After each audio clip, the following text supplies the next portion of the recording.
Hey guys, so today we were having a good day. After we came from the park, we were taking a bath, and then we went to read some storybooks, and then my brother started to play toys, and then I was looking at the window, and what I saw at the window was a beautiful, nice view. I loved it so much. I liked the view, and it was so great. It made me comfortable. And Issa was reading the Dragon Ball Z comic book, and I was also reading it too.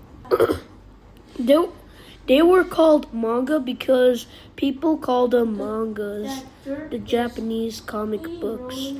And I had three. One was Hunter x Hunter, two was Dragon Ball Z, and three is another Dragon Ball Z book, which is crazy.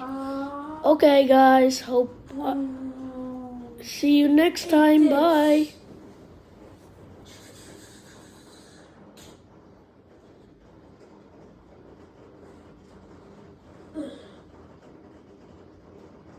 Boom.